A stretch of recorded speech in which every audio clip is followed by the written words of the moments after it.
नमस्कार, मी सुरेश शिंदे. आपण पाहतात तळेगाव टाइम्स न्यूज. आता आपण तळेगाव स्टेशन भागात असणाऱ्या एका वडापावच्या दुकानासमोर आहोत. सध्या अनेक ठिकाणी गॅस टंचाई आहे, परंतु नागरिकांना किंवा ग्राहकांना घरगुती सिलेंडरची तर कमतरता आहे, परंतु जे व्यावसायिक आहेत ज्यांचं हातावर पोट आहे अशा व्यावसायिकांना देखील सिलेंडरची कमतरता भासते. कारण जर त्यांच्या दुकानातले ग्राहक आहेत आणि त्या ग्राहकांना जे अपेक्षित खाद्यपदार्थ बनवायचे असेल आणि त्याच्याकडे त्यावेळेस गॅस सिलेंडरचं उपलब्ध नसेल तर त्यांनी नक्की करायचं काय. आपण अशाच एका व्यवसायाकडे आज आलेलो आहे की कित्येक वर्ष तळेगाव स्टेशन भागात त्यांचं वडापावचं दुकान आहे. आपण त्याच्याकडे थोडक्यात सध्याची परिस्थिती काय आहे हे थोडक्यात त्यांच्याकडे जाणून घेणार आहोत.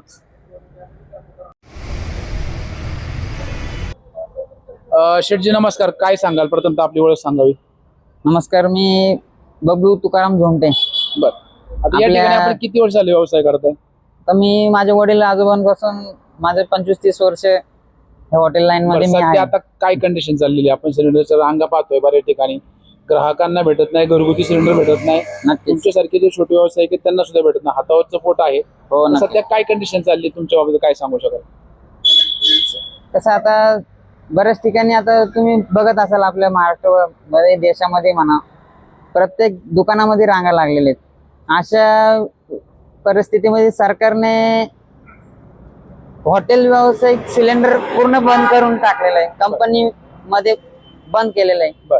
अशा मार्फत फक्त घरगुती व्यावसायिक सिलेंडर चालू आहेत. तर आज त्या दुकानदारांनी काय करायचं? समजा त्या दुकान समजा घ्यायचं म्हणत तर कितीपर्यंत भेटतो का अंदाज आहे का? हॉटेल व्यावसायिक सिलेंडर बंद झाल्यामुळं वडापाव बनवायचं कशावरती? जर सिलेंडरच तुम्हाला भेटत नसेल तर गॅस आणायचा कुठून? आणायचं कुठून? बरं, मग साधारण रोजचाच हे समजा ग्राहक आहेत, हो. ते तुमच्याकडे आल्यानंतर तुमची कंडिशन काय होती? म्हणजे तुमच्याकडे उपलब्ध असतं थोडाफार, कसं लवकर बंद करावं लागतंय, दुपारचं बंद ठेवावं लागतं? आता बघा, दुकान आता गॅस नसल्यामुळे लवकरच बंद करावं लागतंय.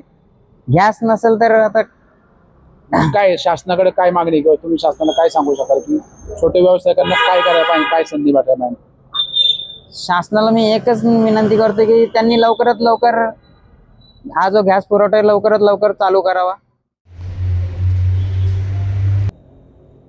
तर आपल्या दुकानामध्ये किती कामगार आहेत कामाला?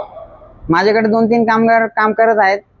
अशा परिस्थितीत सिलेंडर संपलेले आहे आणि सिलेंडरची जी टंचाई आहे जाणवत आहे. आणि मी जे पतसंस्थेकडून जे कर्ज घेतलेलं आहे त्याचे हप्ते फेडत आहे हळूहळू. आणि अशा परिस्थितीत जर हॉटेल बंद करायची जर वेळ आली तर खूप हे करायला लागेल. आणि हॉटेल देऊ शकत नाही, हो ना. पर्याय नाही. हो, व्यवसाय तर चाललाच पाहिजे. व्यवसाय तर चाललाच पाहिजे. तर अशा परिस्थितीत प्रशासनाला माझी एक नम्र विनंती आहे की त्यांनी लवकरात लवकर आपला जो गॅस पुरवठा आहे सुरळीत करावा. धन्यवाद.